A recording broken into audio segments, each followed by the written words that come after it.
네, 오늘은 불의의 제물로, 강림절 마지막 주일 불의의 제물로라고 하는 제목으로 말씀 나누겠습니다.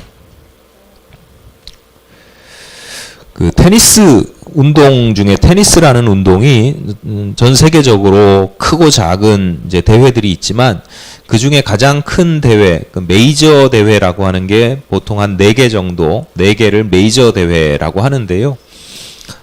프랑스, 미국, 호주 그리고 영국에서 열립니다. 그 메이저 대회는 각각의 특성들이 있는데 그 중에 하나가 아주 오래된 영국의 윈블던에서 열리는 윈블던 테니스 대회입니다.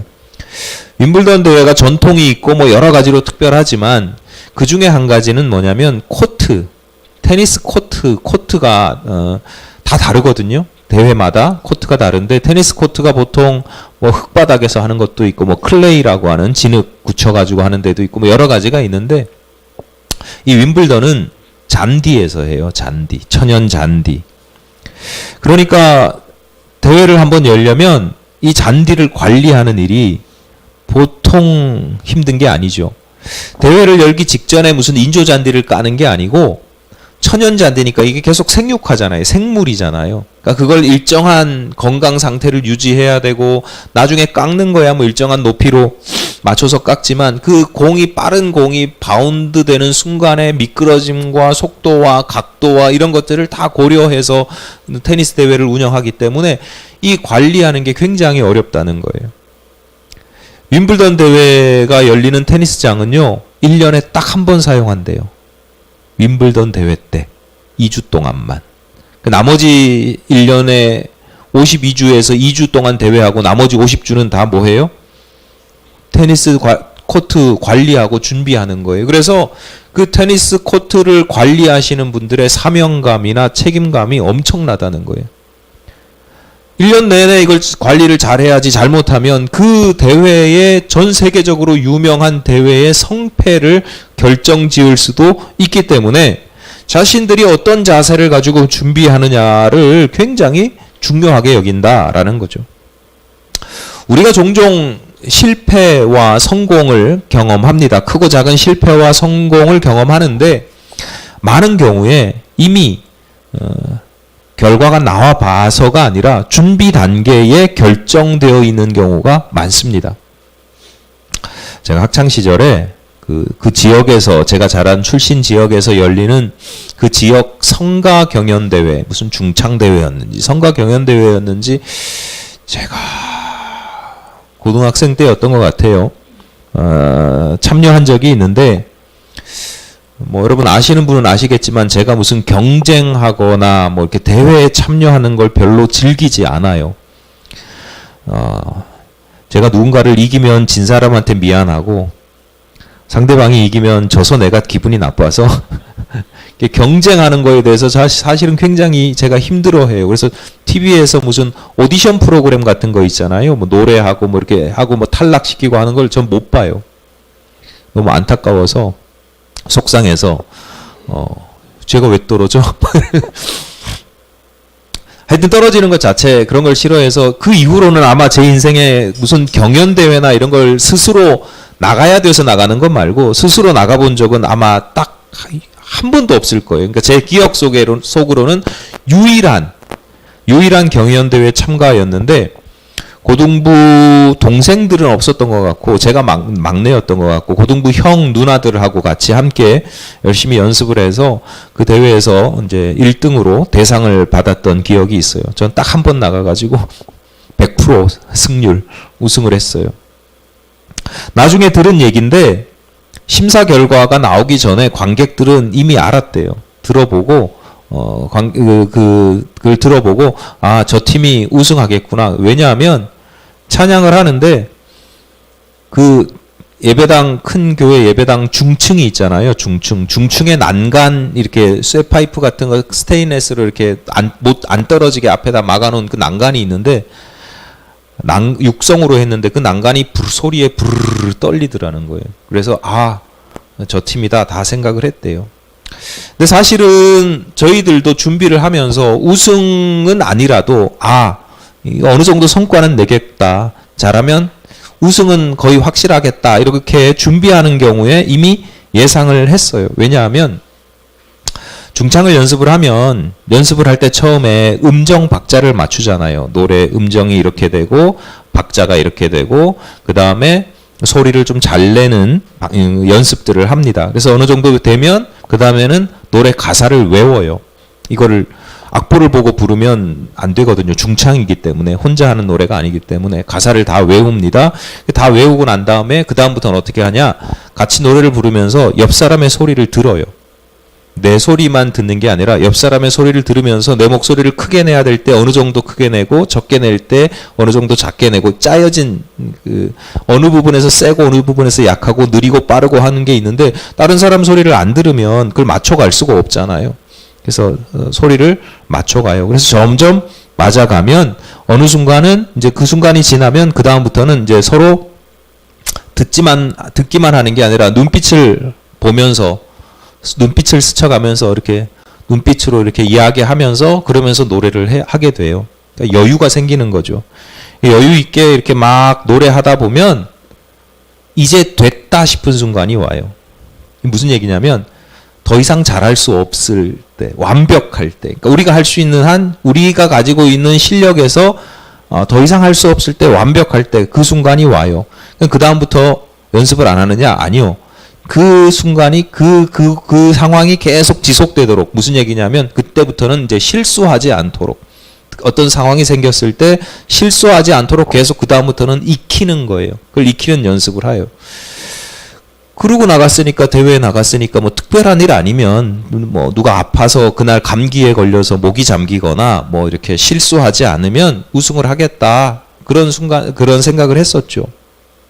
근데 이게 제가 지금 이렇게 자세히 말씀드렸지만 말이 쉽지 실제로는 이게 결코 쉬운 일이 아닙니다. 왜냐하면 제가 그 이후로도 여러 번 지금까지 살아오면서 많은 공연들을 했었거든요. 크고 작은 뭐 한두 곡 부르는 것부터 해서 아예 무대를 꾸며가지고 하는 공연까지도 해봤는데 그 공연이나 어떤 그런 상황들 찬송이나 이런 것들을 할 때 연주나 이런 걸 할 때 준비하는 순간에 준비할 때 아 이제 됐다 라고 하는 걸 경험해 본 적이 단 한 번도 없습니다. 그때 딱 한 번이에요. 늘 부족하고 늘 아쉬운데 공연 날짜가 예정된 시간이 임박했으니까 어쩔 수 없이 올라가는 거예요. 죄송하지만 설교 준비도 똑같아요. 뭐 매주 설교를 해야 되니까 매주 해야 되고 뭐 상황이 예전에는 더 자주 해야 되니까 늘 부족하고 아쉬운 상태로 정해진 때가 돼서 어쩔 수 없이 올라가는 경우가 많지. 아 이쯤 됐다. 더 이상 뭐 고칠 데가 없다. 완벽하다. 완전히 준비되는 건 사실은 어려운 일이죠. 그럼에도 불구하고 변함없는 사실이 있는데 그 결과는 그래도 준비된 만큼만 나타난다라는 거예요.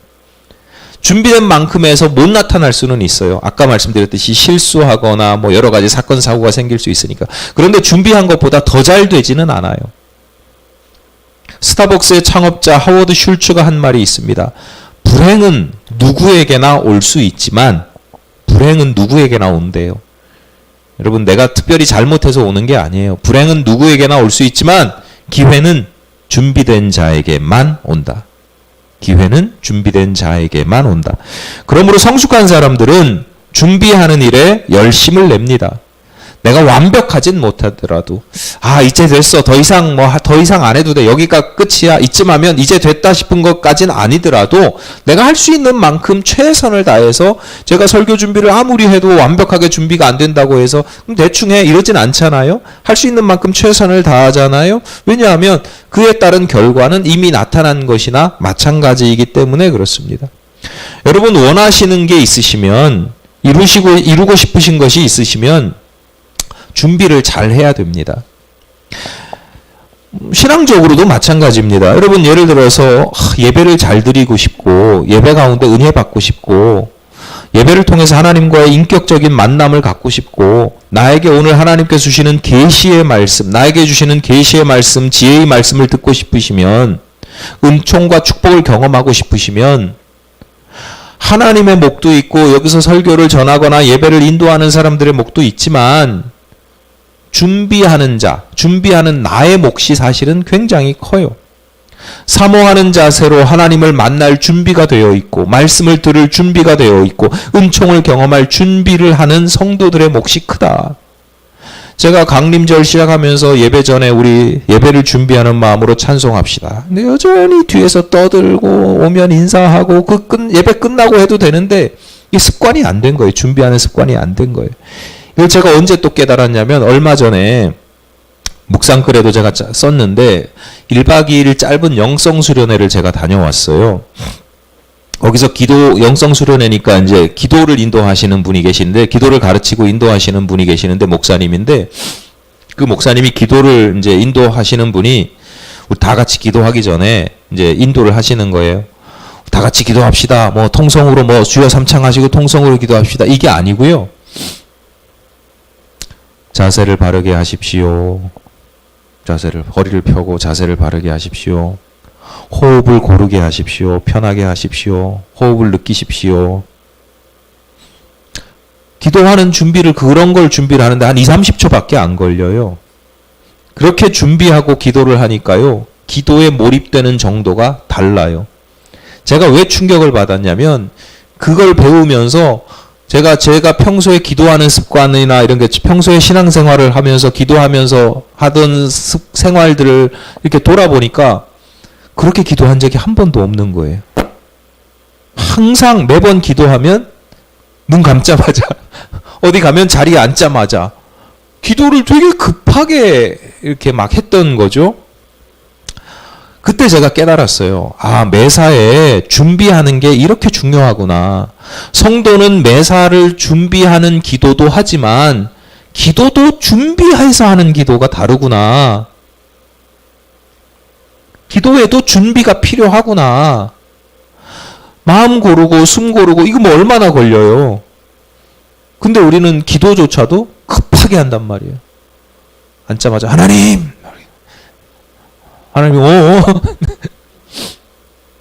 여러분, 신앙생활이든 일상이든 잘 준비할 수 있어야 되고요. 준비하는 습관이 있어야 돼요. 우리는 준비하는 습관이 이미 없어요. 너무 급해요. 식당 가면 안녕하세요 뭐 인사할 시간이 어디 있어요. 들어가면서 김치찌개 2개요. 뭐 예.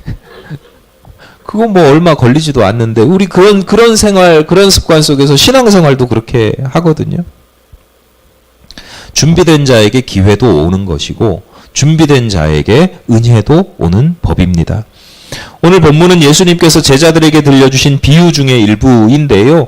비유를 전체를 다 하지를 않고 그냥 제가 일부만 본문으로 골랐는데, 어쨌거나 이 비유를 일명 불의한 청지기의 비유라고 하는데, 그냥 습관적으로 불의한 청지기니까 불의한 청지기의 비유 이렇게 그냥 저도 했었는데, 설교 준비하면서 보니까 이게 제목이 잘못됐다. 불의한 청지기의 비유라고 하면 안 되겠구나. 본문에서 전하는 중요한 주제는 청지기의 불의함이 아니거든요. 그러니까 비유의 주제에 맞추어서 제목을 우리가 붙인다 그러면 뭐 지혜로운 청지기든지 아니면 좀 더 적나라하게 표현하자면 야가 빠진, 얍삽은 아니고 하여튼 야가 빠진 청지기의 비유, 뭐 요 정도 하면 될 것 같아요. 왜 그런지 비유의 내용을 말씀드리겠습니다. 어떤 부자에게 청지기가 있었는데 그 청지기가 불의한 사람이었대요. 오늘 읽지는 않았지만 본문 1절에 이렇게 됩니다. 어떤 부자에게 청지기가 있는데 그가 주인의 소유를 낭비한다는 말이 그 주인에게 들린지라. 청지기가 주인의 재산을 주인이 다 일일이 관리할 수 없으니까 대신해서 관리하는 사람인데, 그 사람이 아마 그 소유를 이제 막 낭비를 했다는 거예요. 그런데 그게 적당히 낭비한 게 아니어서 그 소문이 돌고 돌아서 결국은 주인의 귀에까지 들릴 정도였어요. 그러니까 부정을 저질렀는데 떡 만지는 손에 콩고물 묻는 정도가 아니라 떡을 이렇게 막 빼먹은 거죠. 그러니까 적당히 빼먹은 게 아니고 고양이에게 생선을 맡긴 격입니다. 그러니까 능력이 아무리 좋아도 청지기로 발탁이 될 때는 능력이 좋으니까 발탁이 됐을 거 아니에요? 능력이 좋아도 신실함이 우선인 거예요. 여러분이 사람을 볼 때 그런 거예요. 예수님께서 달란트의 비유 들려주시면서 그 두 종류의 종에게 하는 말씀이 있잖아요. 딱 부를 때 착하고 충성된 종아. 야, 능력이 대단한 종, 뭐 이렇게, 이게 아니에요. 달란트를 많이 남겼다고 해서, 야, 너 대박이다, 능력 짱이다, 이렇게 말씀하시는 게 아니고, 딱 부르는 말씀이 착하고 충성된 종아. 달란트 묻어둔 종아에게는 뭐라고 그래요? 악하고 게으른 종아. 달란트를 많이 뭐 남기고 못 남기고는요, 그 다음의 문제예요. 결과의 문제고, 일단 이 사람이 착하냐, 충성되냐, 아니면 악하냐, 게으르냐, 그 사람의 신실함을 보는 거예요. 왜냐하면 능력이 많다고 해서, 우리나라 지금 국가 지도자들 보세요. 위정자들 보세요. 능력 없는 사람들이 어디 있어요? 다 능력 있으니까 그 자리에 올라갔잖아요. 믿을만 해요? 능력이 아무리 좋은 사람이라도 믿을 수 없는 사람에게 일을 맡기면 이제 이런 사단이 나는 거죠. 결국 청지기는 책망을 받고 쫓겨나게 됩니다. 그런데 주인이 그 청지기를 쫓아내기 전에 하던 일을 좀 정리를 해라, 마무리를. 왜냐하면 인수인계를 해야 될 거 아니에요. 너 이제 해고야. 새로 사람이 들어오는데 그 사람 들어와서 인수인계할 동안 정리를 좀 해 시켰어요. 그랬더니 이제 청지기의 고민이 시작이 되는 겁니다. 어느 날 갑자기 잘렸거든요. 이 자리가 영원할 줄 알았는데 3절입니다. 청지기가 속으로 이르되 주인이 내 직분을 빼앗으니 내가 무엇을 할까? 땅을 파자니 힘이 없고 빌어먹자니 부끄럽구나. 예, 제가 종종 농담처럼 하는 말입니다. 이야, 내가 뭘 이제 할래니까 뭐 할 수 있는 게 하나도 없고, 그렇다고 얻어먹고 하자니 부끄럽고, 땅을 파자니 힘이 들고 힘이 없고 빌어먹자니 부끄럽구나. 이게 대부분의 사람들이 가지고 있는 인생의 고민 아닙니까? 청지기로서는 뛰어난 능력을 가지고 있을지 몰라도 다른 분야에서는 젬병이에요. 많이들 그래요, 오늘날에도. 그래서 어떤 분야에서 퇴직하고 나서 그 분야에서 정말 대단한 능력을 보이던 사람이 퇴직하고 뭐 가게 차렸다가 식당 차렸다가 쫄딱 망하는 경우도 보고요.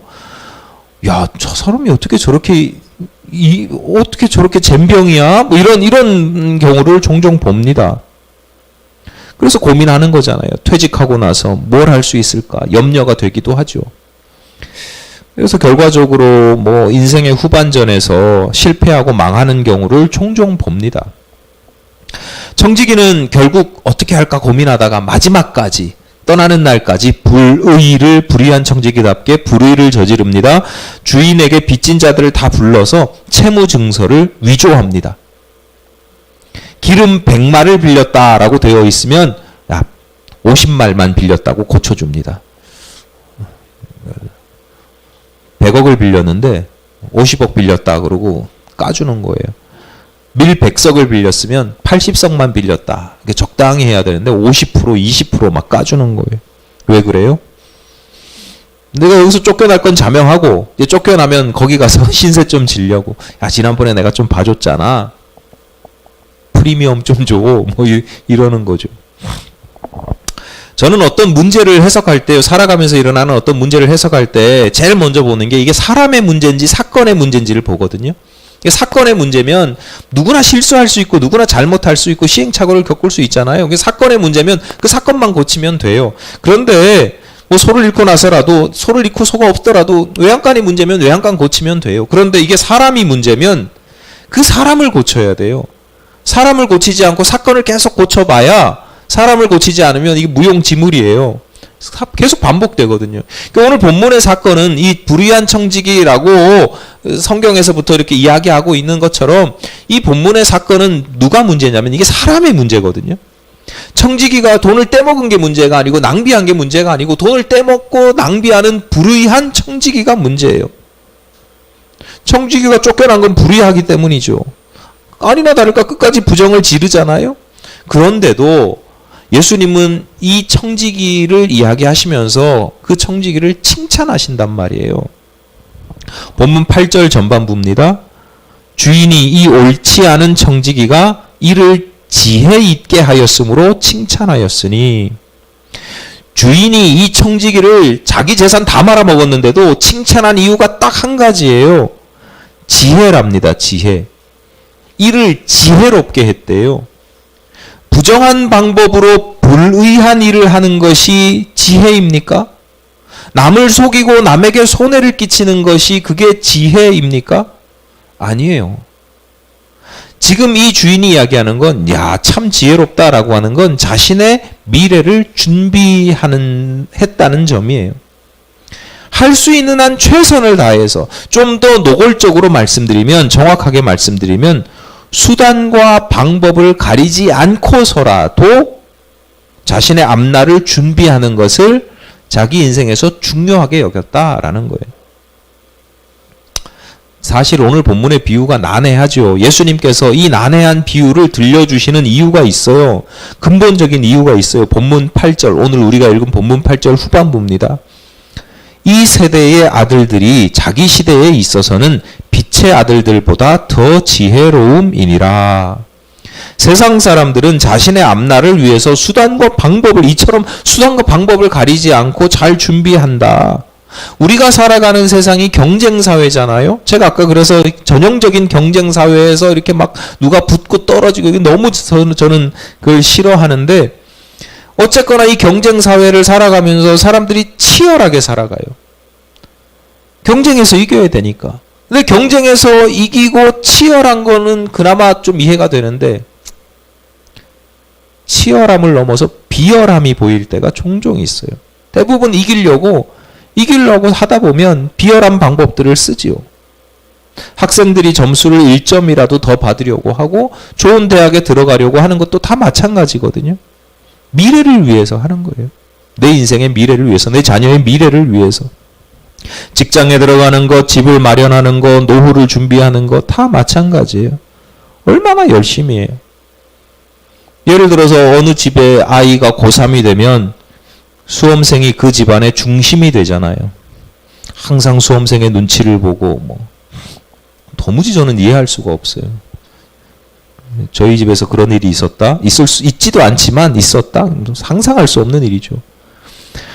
제가 제가 교회학교 고등부 시절에 그 교육부를 담당하는 교육부장 장로님이 계셨는데, 늘 학생들의 신앙 성장을 위해서 평소에 온유하게 기도해 주시고 늘 돌보아 주시고 봉사하시고 그랬던 장로님이 계신데, 그 장로님의 자녀가 3분이었는데 자녀들이 고3이 되니까 그 자녀들 주일 예배도 소홀하게 하더라고요. 충격을 받았어요, 그 당시에. 아니, 우리 보고 신앙생활 열심히 하라고, 교회 잘 다니라고, 열심히 다녀야 된다고, 교회에서 그냥 교회 다니지만 말고 봉사도 하고 헌신도 하고. 그래서 저는 고등학생 시절에요, 교회 그 뒤에 큰 온풍기 있으면 그 등유 집어넣잖아요. 그 제가 고등부 시절에 제가 했어요. 제가 할 수 있는 봉사가 그런 거니까, 무슨 돈도 없고 기술도 없고 하니까 토요일이면 와서 학생부 예배 드리면서 그걸 채워 놓으면 주일날 그걸 떼는 거예요. 그거 보시면서 칭찬하시고 막 이러셨던 분이 자기 아들, 딸 고3 되니까 교회를 안 나오네? 주일 예배만 싹 드리고 싹 가네? 저는 이런 류의 말씀드리는 거 참 외람되고 죄송스럽고 그래서 잘 안 드리지만, 어쨌거나 결과적으로 그 아이들이 좋은 대학이랑 갔으면 모르겠는데 결과적으로 좋은 대학도 가지 못했어요. 그 당시에 이해를 할 수가 없었는데 지금은 어느 정도 이해가 돼요. 왜냐하면 그 장로님이 그 시대가 주는, 또 그 사회가 주는 압박감이 엄청났었겠구나. 내 아이가 좋은 대학에 가지 못하면 어떡하지? 라고 하는 스트레스가 엄청나게 심했겠구나. 큰일 날 것 같고 아이의 미래를 망치는 것 같은 그런 마음에서 그렇게 하셨겠구나. 어쨌거나 우리가 이런 시대를 살아갑니다. 얼마나 이 시대의 성도들조차도 이 시대의 사람들처럼 나의 또는 자녀의 미래를 위해서 얼마나 철저히 열심히 치열하게 준비하는지 몰라요. 어쨌거나 예수님은 이러한 준비의 성실함을 그 자체로는 나무라지 않습니다. 내용에 문제가 있는 건 맞지만 그 자체로 나무라지 않아요. 그래서 오늘 본문에서도 청지기 앞에 계속 반복되는 게 옳지 않은이라는 표현이 반복되는, 이 청지기가 지혜로워. 그러나 이 청지기는 옳지 않아. 이 청지기가 재물을 사용했어. 그런데 이 재물은 불의해 라고 하는 단어를 계속 집어넣어서 이 사람이 하는 행동 그 자체가 옳은 건 아니라는 걸 분명하게 지적해주고 계세요. 그런데 주님께서 주목하시는 것은 준비하는 내용이 아니라 그 준비하는 자세, 열심을 넘어서 치열하게 준비하는 거, 목숨을 걸고, 이거 걸리면 또 죽는 거잖아요. 근데 목숨을 걸고 준비하는 자세를 강조를 하셔요. 왜냐하면 이게 중요한 거예요. 빛의 아들들은, 이 세상 사람들은 그렇게 준비하는데 빛의 아들들은 그렇게 열심히 준비하지 않기 때문이에요. 준비에 그렇게 치열하지 않기 때문이에요. 이 비유의 말씀을 제자들에게 들려주시는 이유가 여기에 있습니다. 야, 세상 사람들은 말이야, 불의한 일을 위해서 불의한 방법으로도 저렇게 열심히 철저하게 준비하면서 살아가는데 성도들은 의롭고 거룩한 일을 위해서 그다지 열심히 준비하지 않기 때문에. 여러분 어떻습니까? 하나님 나라에 들어가기 위해서 열심히 준비하고 계십니까? 내가 주님께 조금이라도 쓰임받는 사명자가 되기 위해서 조금이라도 준비하고 계십니까? 말씀을 받기 위해서, 은혜를 누리기 위해서 얼마나 열심히 준비하고 계십니까? 오늘 본문이 2000년 전 제자들에게 뿐만 아니라 오늘 우리에게 더욱 필요하고 중요한 말씀인 이유가 여기에 있습니다. 오늘 강림절 마지막 주일입니다. 강림절 주일마다 계속해서 반복해서 말씀드립니다. 강림절은 주님의 초림을 기념하고 재림을 기대하는 절기라고 말씀드렸습니다. 주님의 다시 오심을 기다리고 기대한다라고 하는 것은 그저 감나무 아래에서 입 벌리고 누워서 감 떨어지기만을 기다리는 그런 기다림이 아닙니다. 예수님께서 이 땅에 오실 때 예수님을 기다렸던 사람이 있습니다. 그 길을 준비했던 사람이 있습니다. 세례 요한입니다. 세례 요한이 그 길을 준비했을 때 세례 요한이 특별해서 세례 요한이 튀는 행동을 한 게 아니에요. 이미 이사야 선지자가, 오래전 수백 년 전에 이사야 선지자가 예언했습니다. 주님이 오실 때 그 길을 평탄케 하는 자들이 있다. 오늘날 우리들도 마찬가지입니다. 주님을 기다리는 사람들은 그에 합당한 준비를 해야 되는 거죠. 개인적으로는 정결함과 거룩함을 추구해야 됩니다. 주님의 신부가 될 준비를 하는 겁니다. 사명자로서는 주님을 세상 사람들에게 인도하는 길이 되는 겁니다. 내가 그 길이 되거나 또는 그 길을 닦는 사람, 주님께서 오십니다 라고 주님의 앞서 전하는 전령이 되어야 하는 것입니다. 예를 들어서 여러분이 누군가에게 복음을 전합니다. 예수님을 전합니다. 예수님이 오실 거야. 우리 같이 하나님 나라 가자. 하나님 나라의 삶을 우리 같이 살고 누리자. 천국의 기쁨을 지금부터 우리가 좀 복되게 누리자. 예수님을 전합니다. 말로만 전하는 게 아니라 행동으로, 선행으로, 감동을 주는 삶으로 보여줍니다. 그러면 그 말과 행동이, 그 노력이 예수께서 그 사람에게 들어가는 길이 되는 거죠. 그 길을 닦는 겁니다. 그 길을 평탄하게 하는 겁니다. 그런데 오늘날 어때요? 성도들이 오히려 그 길을 망가뜨리는 경우를 종종 봅니다. 교회가 그 길 위에 장애물을 쌓아둡니다. 요즘 세상 사람들이 예수를 믿지 못하는 이유, 예수를 믿지 못할 뿐만 아니라 예수를 우습게 여기고 하나님을 가짱케 여기는 중요한 이유 중에 하나가 성도와 교회에 있습니다. 목회자들에게 있습니다. 예수님을 모실 준비, 하나님 나라에 들어갈 준비, 상급을 받을 준비를 하는 게 아니라 야, 이거 벌을 받을 준비를 하고 있는 거 아닌가. 얼마 전에도 물론 농담처럼 한 얘기지만 제가 요즘에 연말이 돼서 이제 운동을 가끔 빠지니까 왜 운동하러 못 왔냐고 그래서 아유 뭐 회의도 있고 뭐 바빠요 그랬더니 그래 대목이지 이러더라고요. 대목이요?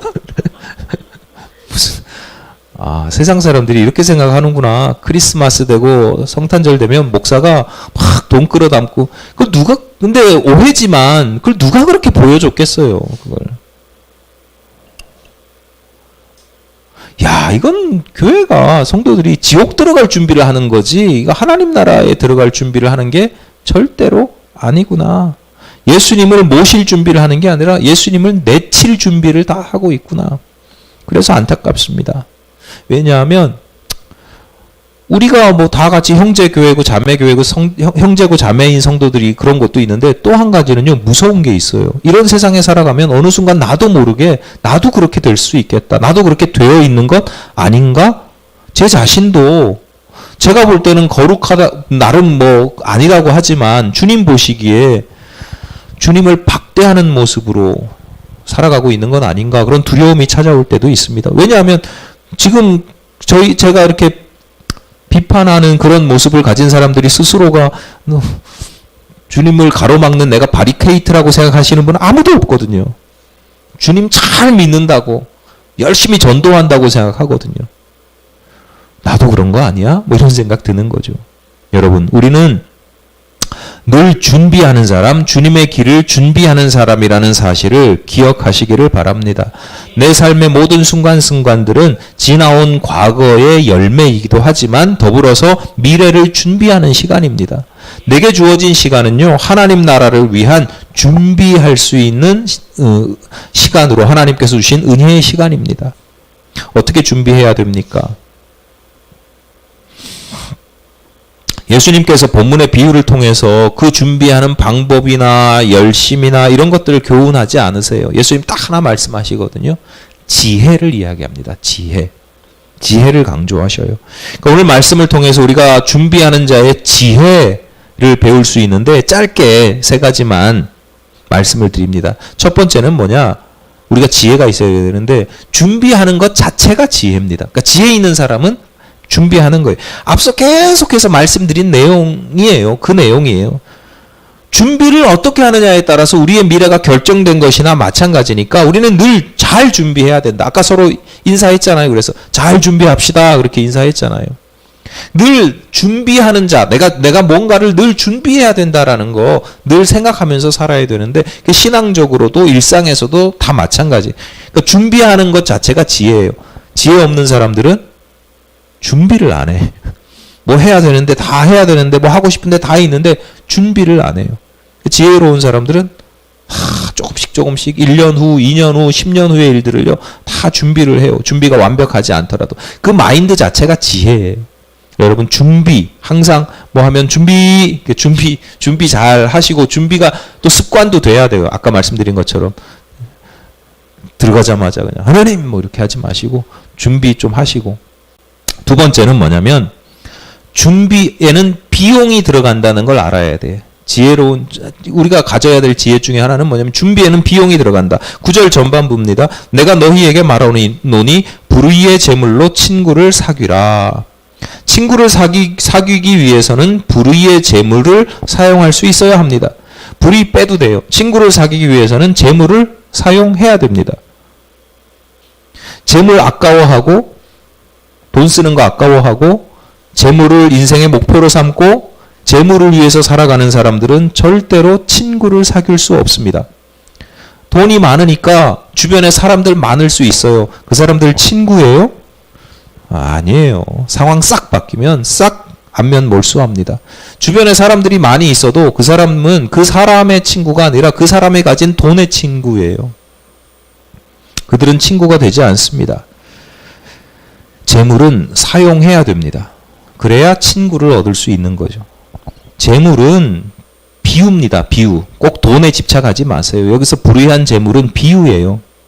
때로는 시간이 될 수도 있고, 때로는 노동이나 봉사가 될 수도 있고, 때로는 관심이나 배려가 될 수도 있습니다.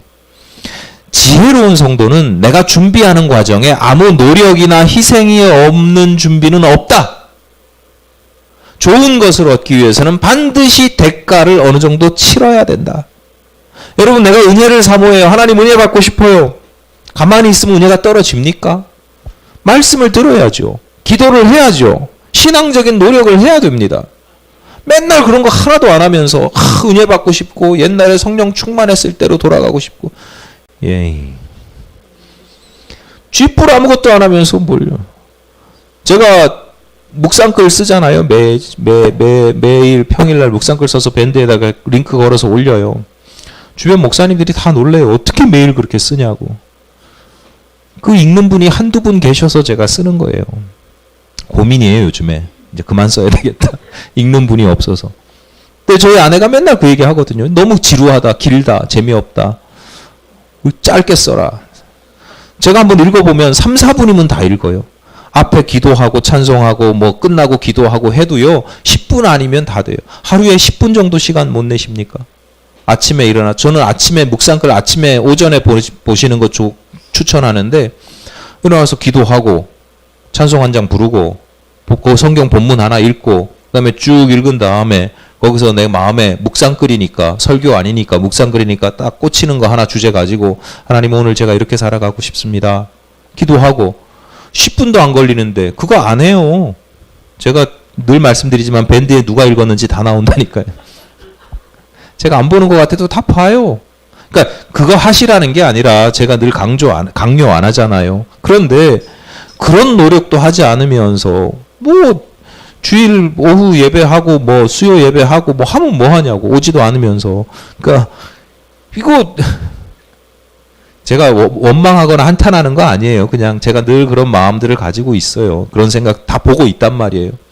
보면 열심히 노력하는 분들이 있고 그렇지 않은 분들이 있어요. 그러면 준비하고 노력하는 사람들에게 은혜가 가는 거지. 좀 시행착오도 겪고 이렇게 좌충우돌하고 부딪혔다가도 결국은 은혜 받고 신앙이 성장하는 거지. 아무것도 안 하는 사람들은요, 아무리 은혜를 사모해도 아무것도 없어요. 그건 뭐 당연한 거죠. 제가 이 얘기를 왜 하는지 모르겠어요. 당연한 얘기를. 그냥 예를 하나 들어서 말씀을 드리는 거고.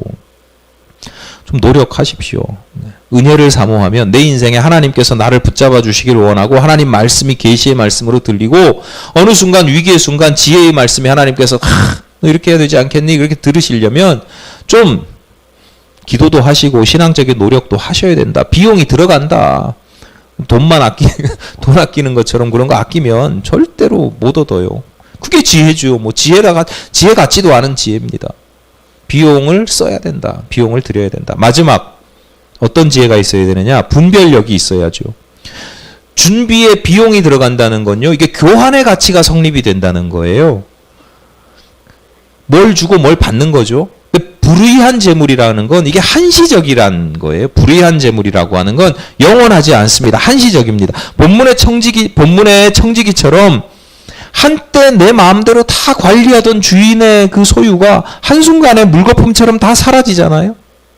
예수님은 그 모든 것들이 사라지기 전에, 그 모든 건 네 마음대로 할 수 없게 되기 전에 그걸 사용해서 네가 영원히 거주할 처소를 얻으라 라고 하시는 거죠. 한시적인 것을 통해서 영원한 것을 얻는 겁니다. 그런데 어리석은 사람, 지혜롭지 못한 사람은 어떻게 돼요? 영원한 것을 주고 한시적인 걸 얻죠. 나쁜 걸 주고 좋은 걸 얻어야 되는데 좋은 걸 주고 나쁜 것을 얻습니다.